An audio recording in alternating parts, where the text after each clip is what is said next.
خاندانی شیعہ ہیں، دادا پردادا سے شیعہ ہیں، وزیر بھی رہے پاکستان کی کئی پوسٹوں پہ وزارتوں میں رہے۔ پچھلے دنوں انہوں نے مجھ سے کہا کہ جی میں سجدہ نہیں رکھتا، کیونکہ نبی نے خاک پہ سجدہ، کربلا تو نبی کے بعد ہوئی ہے، تو نبی نے پھر خاک پہ سجدہ تو نہیں کیا ہوگا، وہ تو کربلا کے بعد خاک آئی ہے۔ میں نے کہا یہی آپ کی غلط فہمی ہے۔ اور اچھا اس ٹائپ کے جو لوگ ہیں نا، ان کے مزاج میں بولنا ہے، سننا نہیں ہے۔ اپنے آفسوں میں بیٹھے ہوتے ہیں، اپنے ماتحتوں کے ساتھ زیادہ رہتے ہیں، تو بول بول کر ان کو اتنی عادت ہو گئی ہے کہ دوسرے بھی چپ رہتے ہیں کہ بھئی انہی کو بولنے دو، تو وہ سننے کے تو عادی نہیں ہے۔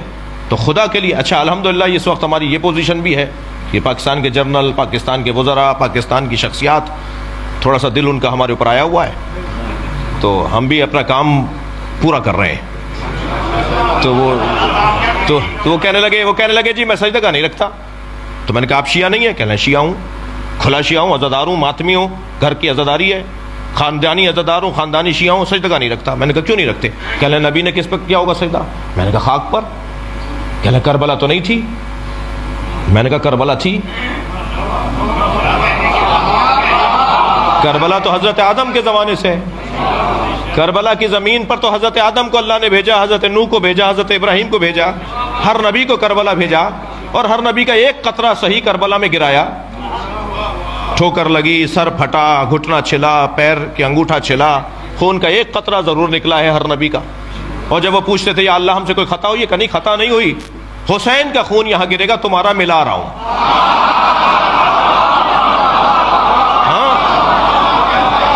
تو پہلی بات تو یہ کلیئر رہے کہ کربلا امام حسین نے ڈھونڈی ہے، کربلا نے حسین کو نہیں ڈھونڈا ہے، کربلا پہلے سے تھی۔ رہ گئی بات خاک پر سر رکھنے کی، تو نبی نے خاک پر سر رکھا۔ صحیح بخاری کی روایت، صحیح مسلم کی روایت، وَجُعِلَتْ لِيَ الْأَرْضُ سُجَّدًا، اللہ نے میرے لیے خاک کو سجدگاہ بنایا ہے۔ یہ صحیح بخاری کی روایت، صحیح مسلم کی روایت۔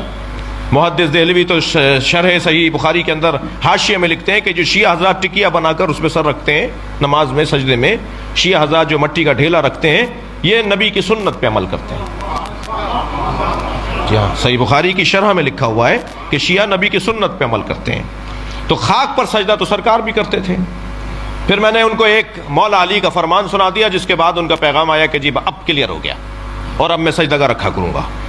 وہ یہ کہ مولا علی سے پوچھا گیا یا علی، ہر رکعت میں قیام ایک ہے، رکوع ایک ہے، سجدے دو کیوں ہیں؟ فلسفہ احکام، مولا سجدے دو کیوں ہیں؟ تو مولا نے قرآن کی آیت پڑھی کہ سجدے دو اس لیے ہیں کہ جب تم پہلا سر سجدے میں رکھتے ہو، پہلے سجدے کے لیے سر رکھتے ہو خاک پر، تو قرآن پکار کر کہتا ہے منہا خلقناکم، تم اسی مٹی سے بنے ہو۔ اور جب دوبارہ سر رکھتے ہو تو آیت آگے بڑھتی ہے وَفِيهَا نُعِيدُكُمْ، اسی مٹی میں واپس جاؤ گے۔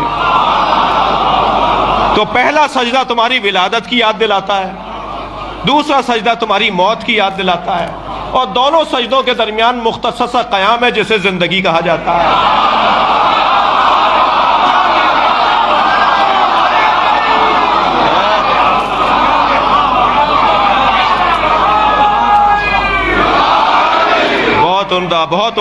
بہت شکر گزار ہوں۔ بس ایک جملہ میرا بھی اس میں، مولا کا فرمان یہاں رک گیا، یہ جو دو سجدوں کے درمیان مختصر قیام ہے، اسے زندگی کہتے ہیں، جو استغفار پر مشتمل ہے۔ صلوات پڑھیں گے محمد و آل محمد پر۔